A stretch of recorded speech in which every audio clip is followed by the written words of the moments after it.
Este viernes 27 de junio se realizará oficialmente el homenaje a la resistencia del pueblo uruguayo contra la dictadura al conmemorarse los 41 años del golpe de Estado y de la declaración de la huelga por parte de la CNT, Convención Nacional de Trabajadores. Por primera vez, desde el retorno a la democracia en 1985, se conmemorará el Día de la Resistencia y Defensa de la Democracia, de acuerdo con la Ley 19.211, promulgada por el Ejecutivo el pasado mes de mayo.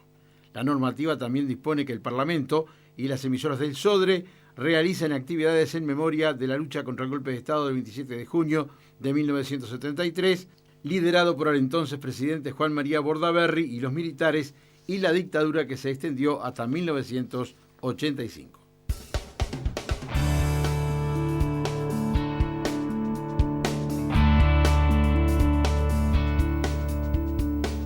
Muy buenos días y ya le damos la bienvenida para precisamente reflexionar sobre estos 41 años del golpe de Estado a dos historiadores, investigadores, docentes como son Álvaro Rico, bienvenido, Carlos De Masi, bienvenidos a ambos. Carlos, una primera reflexión a 41 años del golpe de Estado.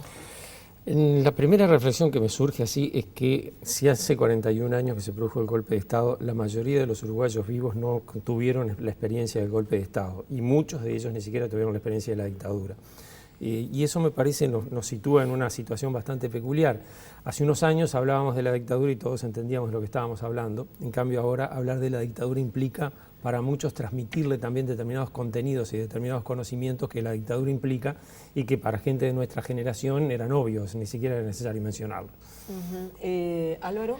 Bueno, la verdad que he visto desde el ángulo más específico de nuestros oficios, de nuestras funciones, diría que a 41 años del golpe de Estado e instalación de la dictadura en Uruguay, aún quedan muchas cosas pendientes desde el punto de vista de la reflexión, desde el punto de vista del conocimiento y sobre todo desde el punto de vista de la difusión y popularización de estas investigaciones y reflexiones para también, de alguna manera, como señalaba Carlos, poder incorporar esas reflexiones y esas investigaciones a los planes de estudio para poder hacer llegar estas explicaciones a las jóvenes generaciones y fundamentalmente para vincular aquello que sucedió hace ya tanto tiempo y que en muchos casos no involucra a las generaciones que hoy por hoy hacen nuestra contemporaneidad, vincularla con acontecimientos, hechos del presente, de la situación actual, que de alguna manera tienen relación, se vinculan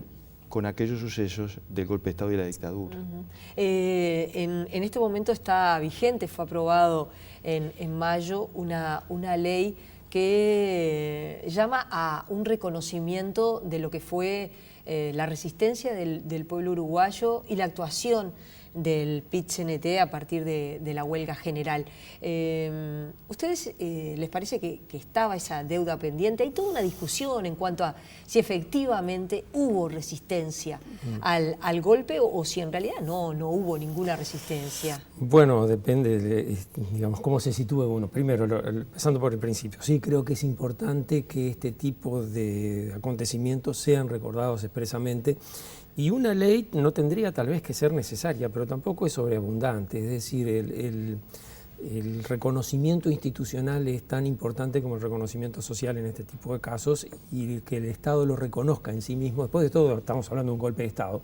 Que el Estado reconozca que hubo un rechazo a una de sus decisiones protagonizado por toda la sociedad, creo que a los referentes del Estado también les recuerda algo, digamos, con respecto a sus obligaciones, a su relación con la sociedad. Ahora, por otro lado, si uno mira lo que fue el impacto de la dictadura, y acá ya me pongo más en historiador, digamos, el impacto del golpe de Estado en la sociedad, es cierto, digamos, que uno dice, bueno, la sociedad uruguaya en general rechazó la dictadura, pero ese rechazo no se manifestó simultáneamente en todos los sectores sociales. Y cuando uno mira el golpe de Estado concretamente, dice, bueno, ¿qué sectores hubo que se enfrentaron al golpe de Estado? Uno no encuentra, enfrentando al golpe de Estado, a quienes esperaría encontrar, a los partidos políticos. Quienes se encuentran enfrentando al golpe de Estado es una organización gremial, la CNT. Entonces, digamos, en ese sentido uno dice, bueno, hay ahí una cosa bastante anómala con respecto a lo que es en general la historia uruguaya. en la historia uruguaya los partidos políticos siempre tienen protagonismo, en este caso lo pierden absolutamente, lo abandonan. Algunos sectores políticos apoyan el golpe de Estado, el pachequismo lo apoya, hace declaraciones diciendo estamos de acuerdo. El primer presidente del Consejo de Estado fue el doctor Martín Echegóyen, era senador hasta el 27 de junio. Digamos, Wilson Ferreira Dunate y Sereñi, a nombre de sus sectores políticos, rechazan el golpe de Estado y apoyan la huelga general. Es decir, no toman ellos una iniciativa de decir vamos a hacer algo contra, sino que acompañan la iniciativa que tuvo el movimiento obrero. La FEU también participó junto con en ese movimiento. Es decir, si uno mira y dice, bueno, pero entonces, ¿qué pasa? Uno ve una sociedad movilizada, muy activa, rodeada de una sociedad relativamente pasiva que se fue despertando más lentamente, digamos, y que al final sí confluye en un rechazo muy fuerte en la dictadura que se ve, por ejemplo, a partir de 1980-81, pero que en 1973 todavía, me parece a mí, estaba bastante difuso. Rico, ¿se puede decir que el golpe fue un golpe cívico-militar, que la dictadura fue cívico-militar, o en realidad fue un golpe militar y la dictadura fue militar?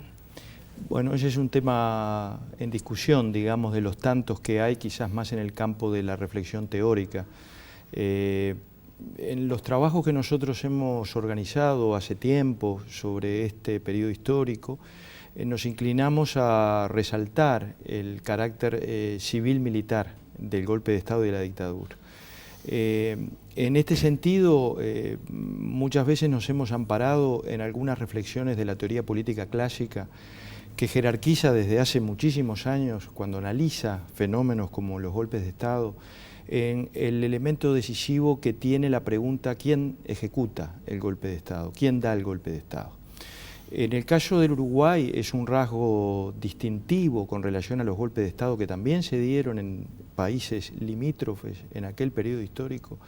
Es un rasgo distintivo que el presidente constitucional diera el golpe de Estado y se convirtiera en ese mismo momento en dictador de facto. Juan María Bordaberry. Juan María Bordaberry. Y ese aspecto de que el golpe de Estado es dado por el presidente constitucional no es simplemente un dato anecdótico de registro, simplemente para transmitir a través de cuentos, sino que realmente también está definiendo las propias características, la naturaleza, el bloque de poder, digámoslo en otros términos, que sostuvo a la dictadura durante los casi 12 años que la misma duró en nuestro país.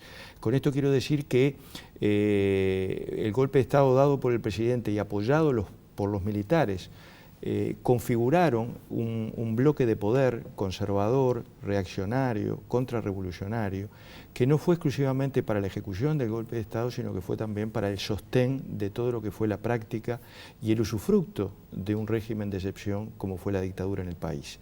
En conclusión, nosotros pensamos que es un rasgo distintivo del golpe en Uruguay con relación a la región. Nosotros pensamos que esa característica define la naturaleza del régimen en el caso uruguayo y que efectivamente esa naturaleza y ese rasgo distintivo es el papel de los civiles conformando un bloque de poder con los militares desde el golpe y durante la dictadura. Que por otro lado yo simplemente agregaría, tampoco es un elemento muy diferente al proceso anterior. O sea, el golpe de Estado no es un antes y un después del proceso que el Uruguay vivió en el periodo de fines de los años 60 y principios de los 70. De alguna manera, los rasgos autoritarios del ejercicio del poder del Estado en el periodo previo al golpe, los rasgos de incremento de las formas punitivas del Estado con respecto a la sociedad y a grupos particularizados dentro de ella, los rasgos de legitimación por parte de sectores del poder político a la implantación de medidas de excepción que fueran el régimen normal de gobierno del país durante muchos años. Bueno, ese periodo precedente de la dictadura, que fue un avance desde lo político, desde lo constitucional y desde lo parlamentario, de los rasgos autoritarios, también caracteriza la dictadura. Y respecto a los jóvenes, usted decía, bueno, hoy 41 años después hay generaciones que no saben lo que sucedió, no lo vivieron. Pero ¿cómo ustedes sienten que ha sido la transmisión y qué rol ha jugado la educación en la enseñanza también del pasado reciente? Bueno, es todo un tema. La transmisión se ha hecho sobre todo por vías informales, digamos, por la educación informal en la sociedad, es decir... La familia. Claro, la familia, las relaciones amigos. con grupos de pares o los grupos militantes, sindicales, etcétera. Digamos, creo que la educación allí está en un debe importante, y lo estuvo durante mucho tiempo, porque aunque el tema figuraba en los programas, la consigna no dicha era: ese tema no se debe tocar. Y hay varios casos en los cuales profesores que fueron sumariados por dictar lo que dicen las bolillas del programa referidas al periodo autoritario. Es decir, allí había como una especie de no te metas, digamos, no dicho expresamente. Después, cuando el CODICEN en el año 2005 adoptó con mucha energía la decisión de enseñar estos temas en la enseñanza pública, hubo antiguos directores de enseñanza de los periodos anteriores que dijeron: no, me parece mal enseñar esos temas en la enseñanza pública. Bueno, le parece mal, pero está en el programa. Nunca dijo que le parecía mal cuando era autoridad. ¿Cuál era su actitud? Es decir, allí había una represión sorda pero clara, un mensaje muy nítido de parte de las autoridades de la enseñanza. Ahora, por otro lado, desde el 2006 para adelante sí se hizo una campaña muy fuerte, hay mucho material disponible, pero también hay, digamos, una especie de recelo social con respecto a esto, que me parece que deja en deuda a la educación como elemento transmisor de conocimiento.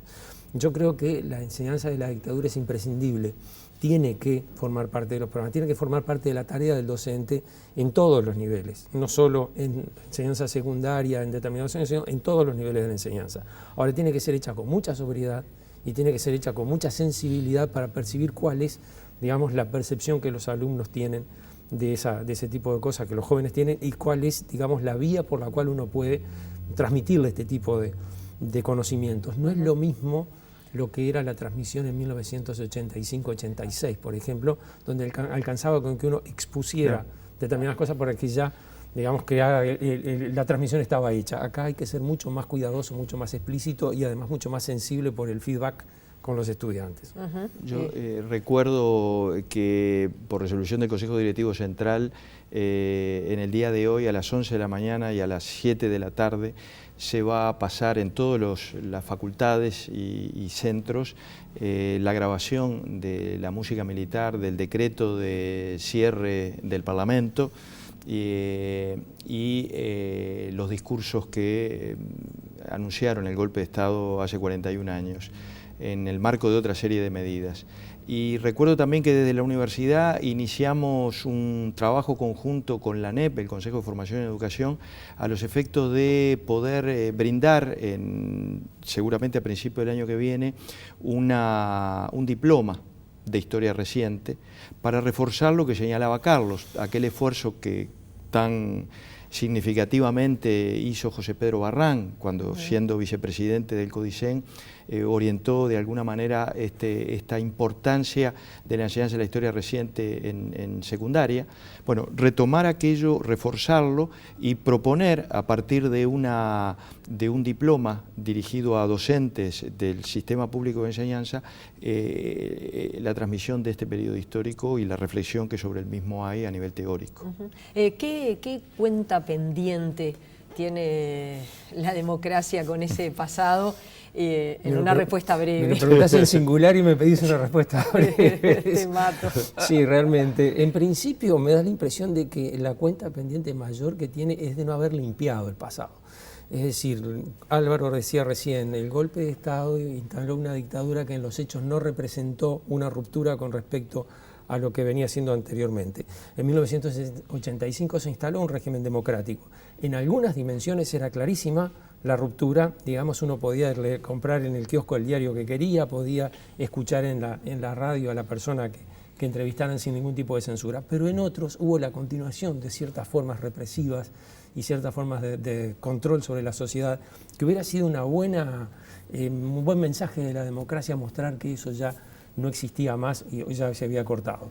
Es decir, me da la impresión de que la democracia que heredamos después de la dictadura es una democracia sólida, sin duda, y auténtica, pero pragmática, y tal vez demasiado realista en algunos aspectos. Breve también. Yo creo que la dictadura, los legados de la dictadura en democracia, el principal es la impunidad.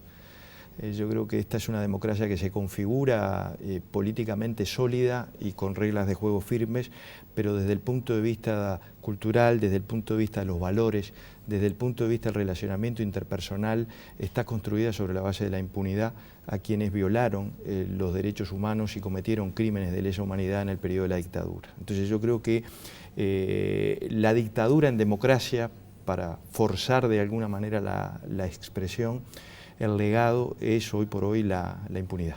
Gracias a ambos por haber venido. Ha sido un gracias por la gusto invitación. recibirlos. Nosotros los invitamos a seguir con más InfoTNU.